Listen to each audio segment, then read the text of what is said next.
अस्सलाम वालेकुम दोस्तों, आप लोगों को बताते चलें कि मोहम्मद आबर के हवाले से दोस्तों एक बहुत बड़ी न्यूज़ सामने आ रही है कि मोहम्मद आबर की टीम पाकिस्तान में वापसी होने जा रही है। क्या मोहम्मद आबर को न्यूजीलैंड के खिलाफ मौका मिलेगा या नहीं मिलेगा, तो मुकम्मल आप लोगों को बताते हैं इस वीडियो के अंदर।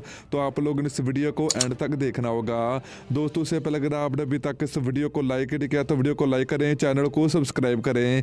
तो चलिए आप लोगों को बताते चलें कि दोस्तों मोहम्मद आबर की पाकिस्तान क्रिकेट टीम में वापसी होने जा रही है, क्योंकि आप लोगों को पता होगा कि मोहम्मद आबर को 5 साल से पाकिस्तान क्रिकेट टीम में एक भी मैच खेलने का मौका नहीं मिला पिछले 5 सालों से।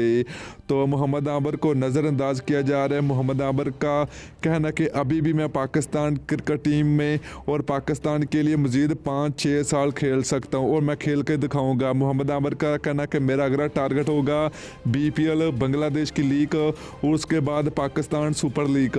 मोहम्मद आबर का कहना है कि 2 लीग मेरे लिए बहुत अहम साबित हो सकती हैं। अगर मैंने पाकिस्तान PSL 2023 में अगर मैंने अच्छी बॉलिंग की, अच्छी परफॉर्मेंस दी, तो मेरी पाकिस्तान क्रिकेट टीम में वापसी हो सकती है। क्योंकि मोहम्मद आबर का इसके अलावा भी दोस्तों कहना है कि मोहम्मद आबर का कहना है कि पाकिस्तान टीम में अभी जो भी फास्ट बॉलर हैं वो बहुत अच्छी परफॉर्मेंस दे रहे हैं। तो अगर मुझे पाकिस्तान टीम में वापसी आनी है, मतलब कि वापसी करनी है, तो मुझे इनसे बेहतर परफॉर्मेंस देनी होगी। वो होगा टारगेट मेरा PSL 2023। तो दोस्तों आप लोगों की क्या राय है कि मोहम्मद आबर पाकिस्तान टीम में दोबारा वापसी कर सकते हैं या नहीं, तो आप लोगों ने नीचे कमेंट करके जरूर बताना है। वीडियो अच्छी लगी तो वीडियो को लाइक और शेयर करें।